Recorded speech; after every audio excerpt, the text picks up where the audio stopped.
Welcome to Spirit Baby Radio. You are about to join a frequency that will open your mind, expand your heart, and activate your spirit. Thank you for joining Kelly Meehan, Spirit Baby Medium and Master Energy Therapist.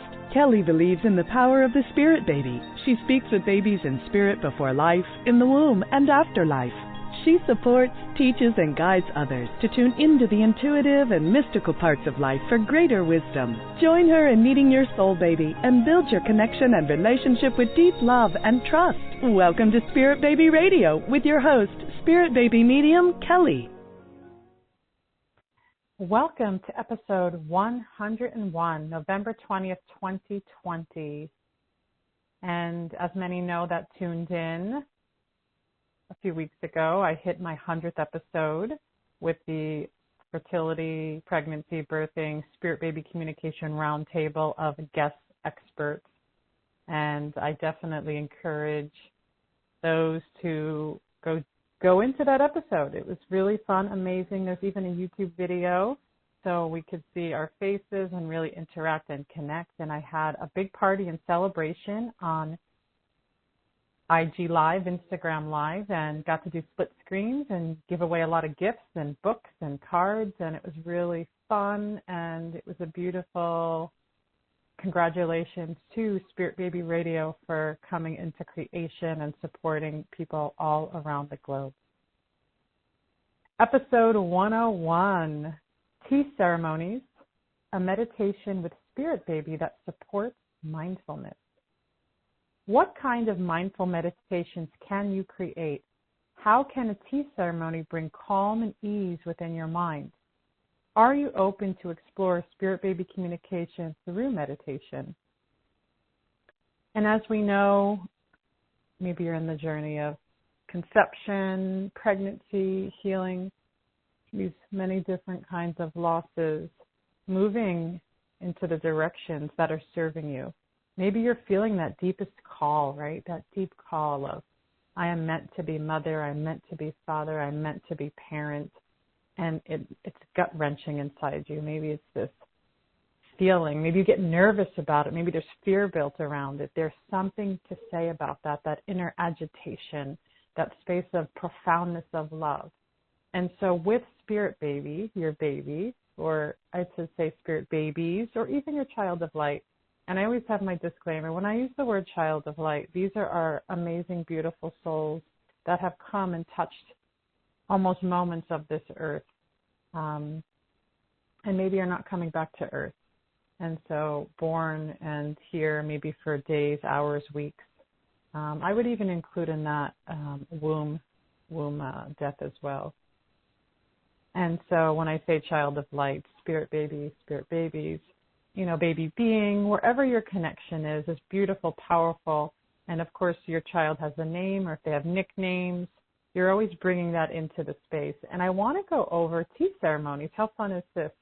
Maybe it's something people haven't even thought about. And I can only share my experience in being in a tea ceremony through a friend, two of them. And, it wasn't a very rigid ceremony. A Japanese ceremony, I think, is the tradition around it, but I'm sure there are other cultures that do it. But this is what I've learned when I sat with somebody that has offered me to be a part of the ceremonial space. And there is a lot of mindfulness in it because you have to be quiet, kind of. And there could be music, but you're not like drinking tea and talking to a bunch of ladies, right? You're just talking to a bunch of people. And so that was where my mind went. And so the person guiding it, my friend was guiding it, and she just said, I'm just going to make the tea. She laid it out a certain way, and it's usually loose teas inside a little clay pot or some type of tea kettle, very tiny, and so putting the loose teas is a part of the meditation.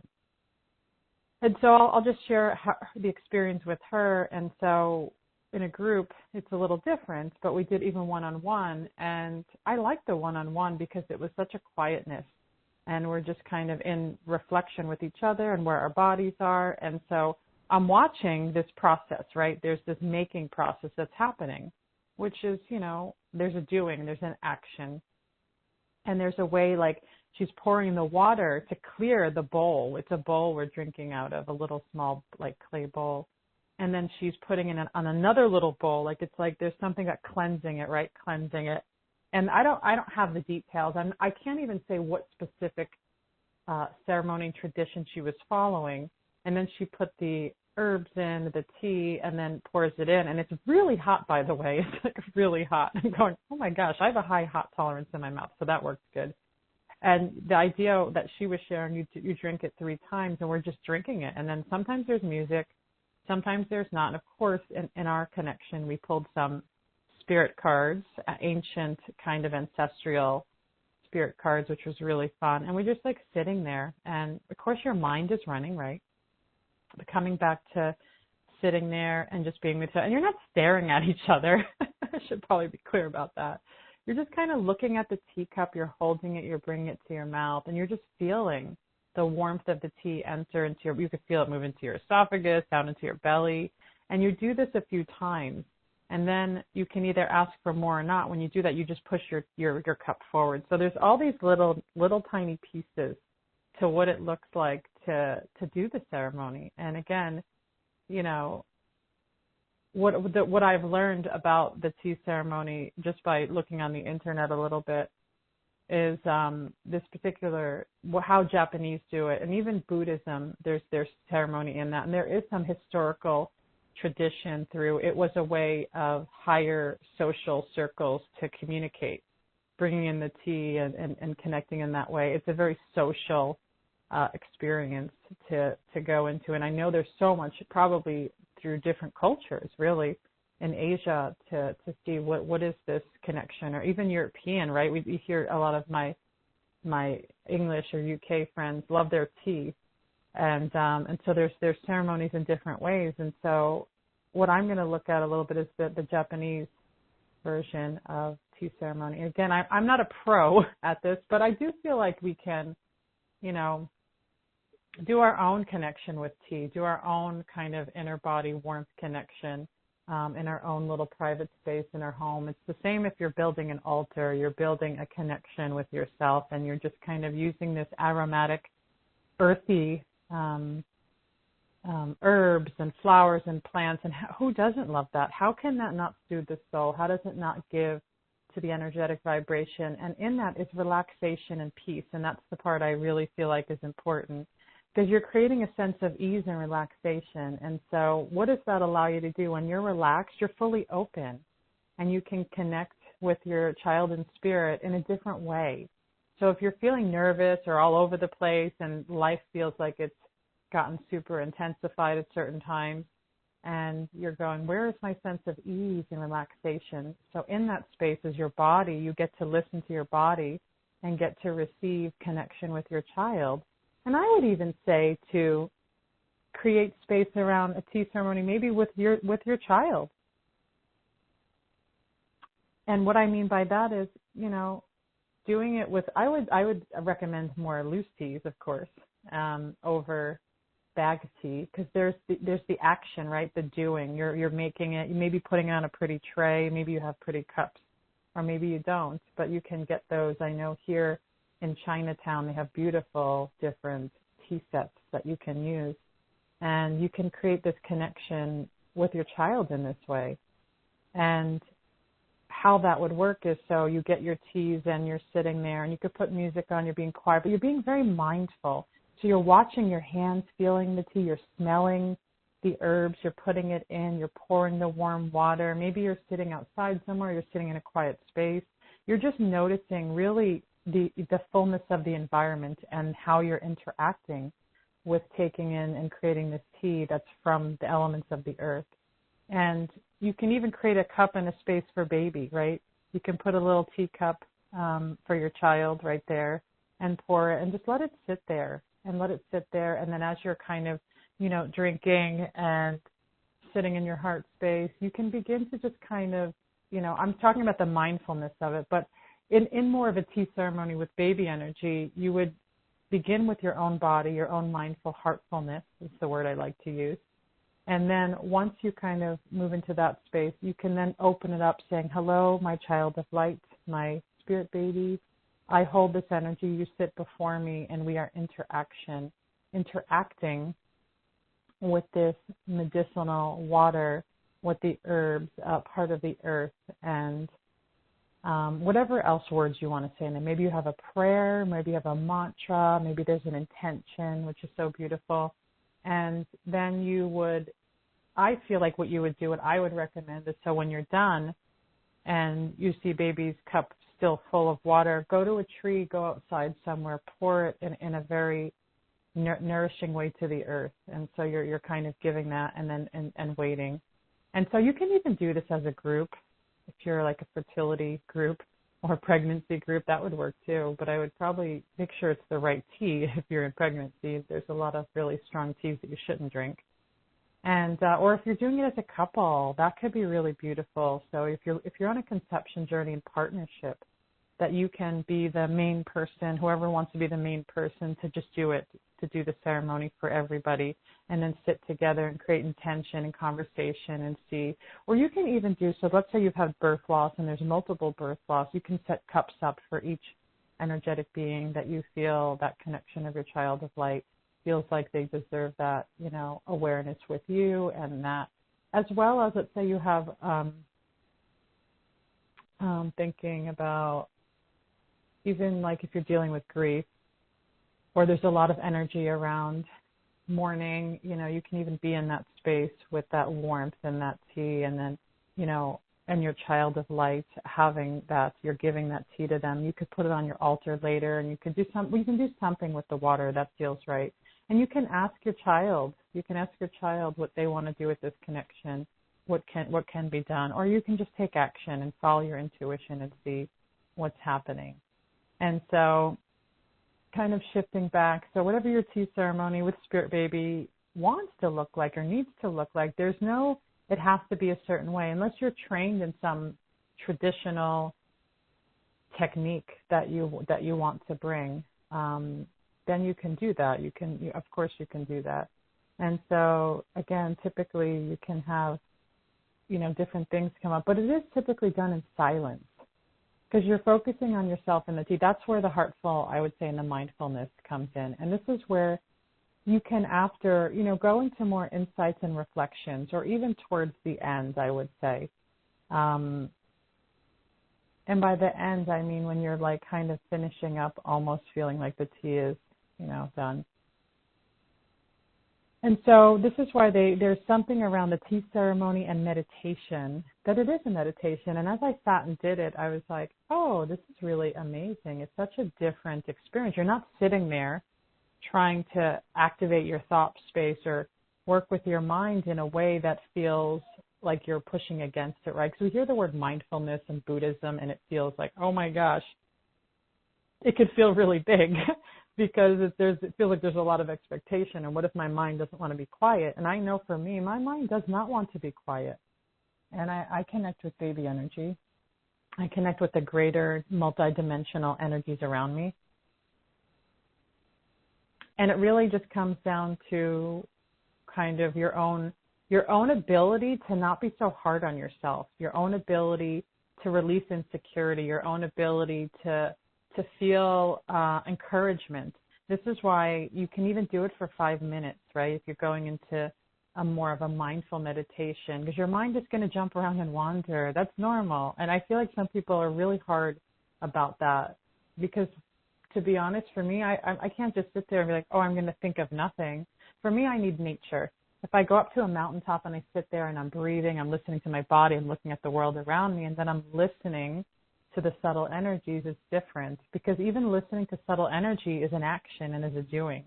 And so there's something about the mindfulness of just kind of being, but again, it's a back and forth, right? It's a back and forth connection and communication.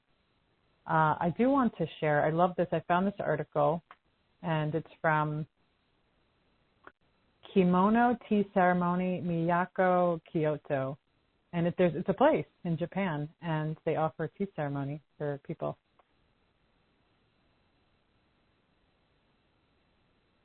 The article is, What is the Connection Between Tea Ceremony and Meditation, by Adam Kara. Tea ceremony.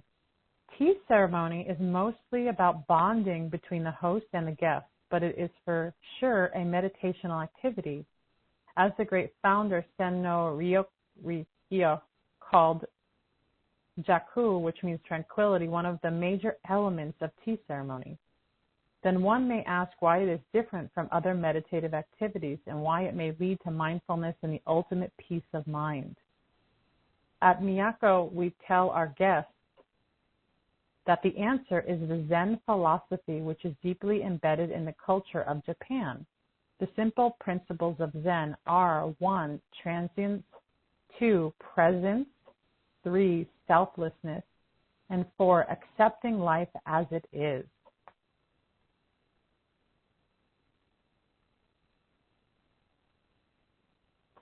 I want you to sit with those power words. I love this, and this is where I feel like you can have a tea ceremony with Spirit Baby. You can have a tea ceremony with Spirit. You can have a tea ceremony even with loved ones that have passed.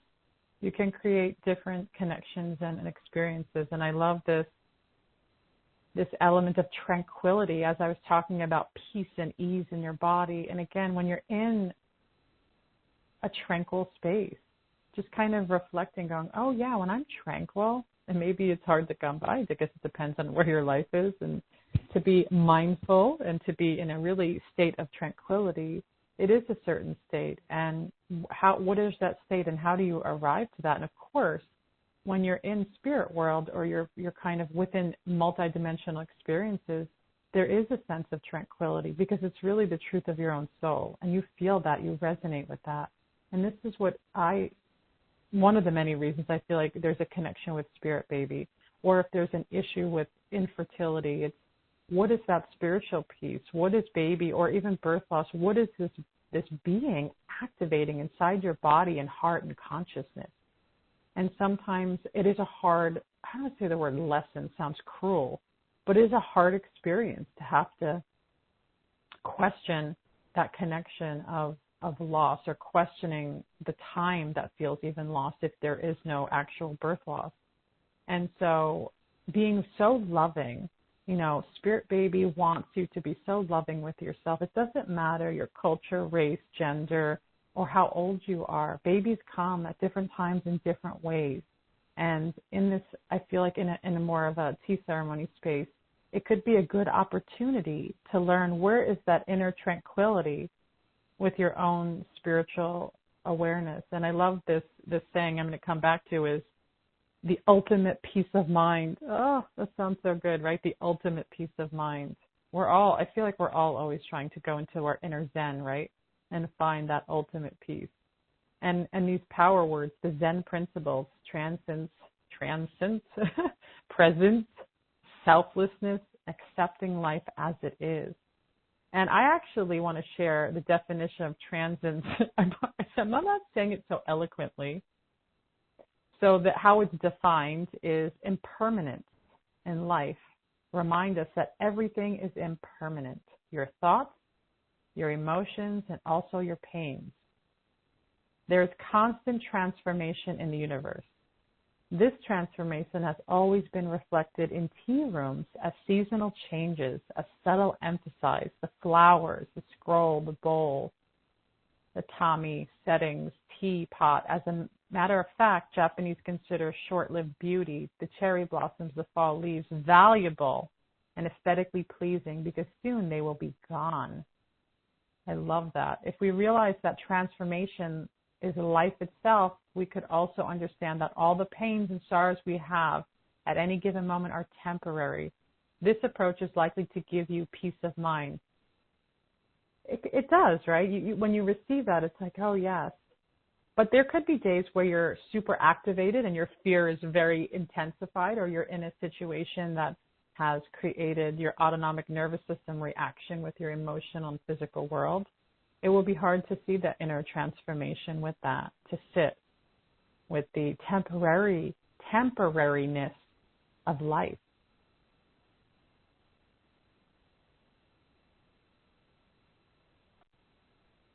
And so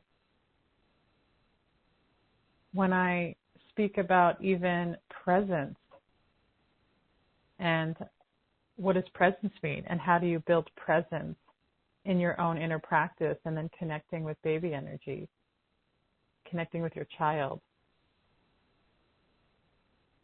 it's about being here. It's when we use the word self-awareness, self-realization, it's being here in the moment. This is why I love, and I teach a lot about working with the nervous system, the parasympathetic, sympathetic, which I know it sounds like big terms. And this is where the somatic kind of emotional piece comes in, is the body is the vessel of communication. And so as your body and mind are working together, you're listening to connecting with baby energy. And the more you do that, the more connections you have. That's really a promise, to be honest. If you're going to build your own psychic structure and space and listen, and whether that's visually or body sensing, more connection is going to be present. You're going to see and understand things in a different way, and even how to build your relationship with your child in a way that either they come back into this world or they show you. So when I say come back into this world, that's on the conception journey. But if there's a major loss of a child, then that spirit may not come back in. So I want to be very clear on my words. They may, but there's no promise. And so there's building relationships in different parts of baby's awareness and connection. And you get to see and be a part of that. Selflessness. I love that word too. I feel like I've told people many times in the past, so can you be spiritually selfish? Because I feel like when we're spiritually selfish, there's a selflessness in it, especially with feminine energy, right? The muse, the creative, the intuitive, and globally, what feminine energy really is recognized as. It's not, there's not equality yet, let's just say. And so that vibration and energy is very steeped into the men and women in the subconscious. And so to be typically the feminine, I see to be a very selfless entity and force that maybe doesn't get recognized or becomes depleted or becomes sick. This is why I question about the sacral, the pelvic floor, the bowl, the uterus. There's a lot more cancers and tumors and things in that sacred space than you would see in a male energy body. We have to bring that into awareness. And so the selflessness piece, I love this because it could be a beautiful practice to even say those words, I am selfless. What selflessness actions am I taking today? And that's self-love, self-nurturing, self-kindness, self-compassion, because you are important. You are a part of the creation of light. And as I always say, you were once a spirit baby. And you are once a spirit baby. And you are working with your spirit child as well.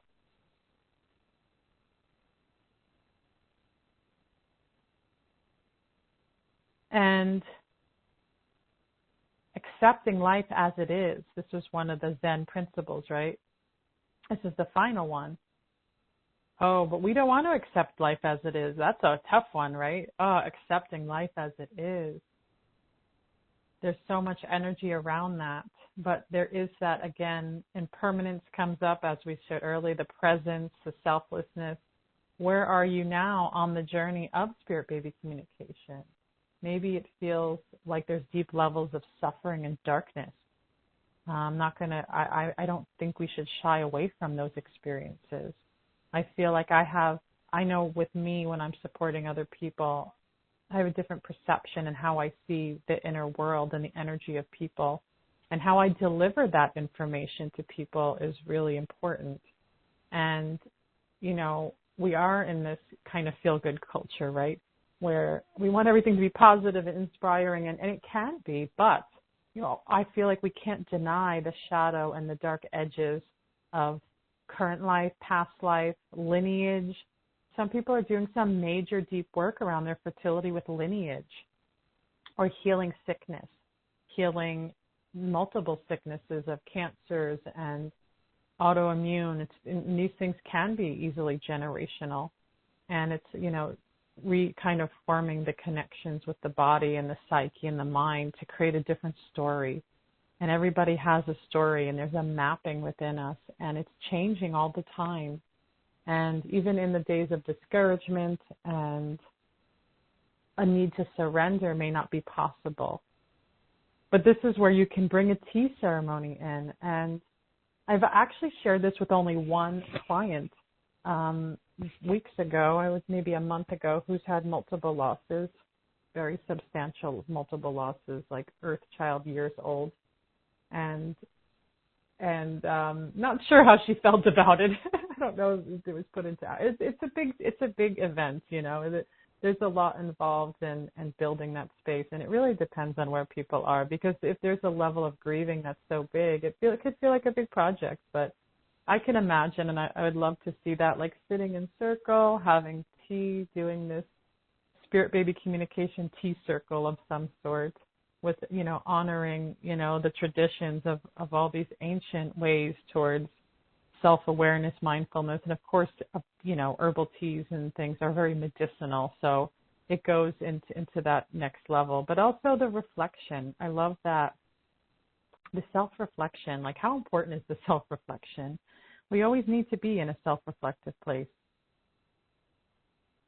It gives to the heart, gives to the soul. And look, you're actually giving to the body, because water is good, right? Herbs are good. And so you're just bringing that next kind of level. And I always feel like it's great to challenge people, like where you're at with your meditation practice. I was just pulling cards the other day, which I do on occasion in my Facebook groups, and somebody got the mindful card, right? It was like, oh, how do I do that? And I was just like, you know, just do 5 minutes. And I'm not going to say I'm an expert on the mind of, like, I'm going to just, you know, quiet my mind, and I have my own resistance. And am I disciplined in daily meditation? Absolutely not. I'm not going to lie. I wish I was. But, you know, I get caught up in life. I get caught up in my emotions. I get caught up with my family and doing and being active. For me, it depends on where I'm at. And this is where it's good to tune into where you are. It's like, do I need to go out away from my home, out into the nature, you know, mountains, and sit by a tree, and can that, you know, give to me? I also feel like when I'm taking my clients through meditation, we enter different realities of energy to see the different parts. So I always feel like that's almost like a meditation for me as well. It's a little different. It's not my own kind of inner space and time. And so when you're, you know, challenged by different meditations, visualizations, walking meditations, tea, ceremony meditations, go and explore, like, where are you at? Like, this is so important. It's like, where is your energy of consciousness? Where is your energy body? What works for you in that time? Because, again, it may be like movement sometimes. It may be like, oh, I just really need to lay here, almost sleep. And sometimes you will. Like, if there's a lot of energies being pushed, and we know consciously, collectively, we're coming into the new year, and not just because we've had this, you know, well, to be kind, we'll call it the Great Awakening, the pandemic, the COVID of time. Just because we're in this time, it doesn't make it different in the sense of that we're still coming into the new year, and it always instigates and charges up energy. I feel like it's like the kindling that's outside, and the sun sparking the fire, and where is it going to go? Where is this energy going to go? And so kind of tuning into where you're at. And, of course, if you're a birth loss parent, it's going to be a very challenging energy to move into the holidays, more in the States if you're located in the States, with Thanksgiving, and then moving into the holidays of Christmas. I think Hanukkah and Kwanzaa, I believe, are the ones that are in December. But, you know, many people celebrating different traditions, and then coming into the new year, and then on top of that is all this other energy, and kind of, you know, connecting to see where you are. What does your meditation practice? And if you feel like you need discipline, can you do like a 21-day, right? This is what we hear. The 21 days is an ability to reboot the system. Can you just do something for 21 days, even if it's 5 minutes a day? And that could be fun to journal too, like write a little journal, like day 1, day 2, day 3. So there's a little bit of structure. And what does even with baby communication, can you do 21? Maybe I'll do something like that someday. I'm not sure. It feels inspiring right now. 21 days of spirit baby communication, being rigorous about it, putting that like energy down into that space. But I feel like, and I'm going into meditation general, right? General meditation and different ways to do that. But again, there's something I feel like so soothing, so like easeful, relaxing about a tea ceremony. And so I definitely encourage your inner journey, your outward journey, and building that continuously with Spirit Baby. And I feel very inspired to talk about spirit baby, to talk about your spirit baby, your son, your daughter. Maybe it's a neutral feeling that you feel.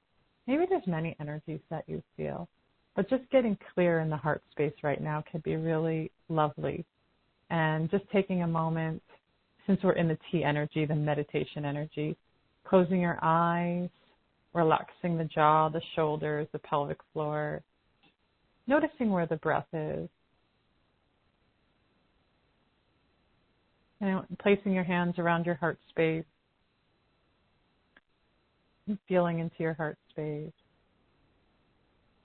Hello, my sweet child, sentient being, energy being, soulful expression of truth. I'm your parent. I'm here for you. I love you. I adore you. I'm ready to expand into whatever supports us next. Whether that's in the beyond, whether that's in Earthside. And of course, I favor your Earth connection here. And I'm awakening to how I am serving you and to what serves us next together. And really allowing yourself to sit in that heart space, feeling the very colors, maybe the shapes and structures of your baby's own consciousness, that they are present with you, that they are elevating you, that they are sitting in your heart space. And it is not a fantasy. It is not an imagination. You are hearing, you are receiving, and you are knowing how to continue your bonding and relationship with spirit baby, spirit child.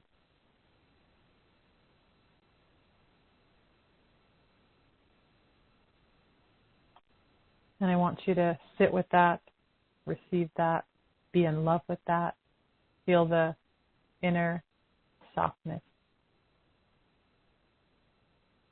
I want to thank you for joining episode 101, Tea Ceremonies, a meditation with spirit baby that supports mindfulness. And if you like my podcast or this one, please subscribe and leave reviews. And just so you know, I do have 2 amazing products out to add to your spirit baby communication practices. One is a journal. It's called Sacred Communications, a spirit baby journal. And in that, it is specifically for conception and pregnancy, and of course from birth loss, conception, to pregnancy. You can even use it in adoption or surrogacy. It's very limitless in that space because it's questions and prompts. You're building connection. And of course, my newest creation, Spirit Baby Oracle, Answers from Spirit Baby. And they're communication and emotional messages from your child in spirit, from your child of light, to continue to build this beautiful practice of conscious parenting. And you can find those at spiritbabymedium.com as well as soulbabycommunication.com. Thank you. This is Spirit Baby Radio. Thank you for joining Kelly in the energy of awareness, love, healing, and soul communication. Please join the next episode at www.soulbabycommunication.com.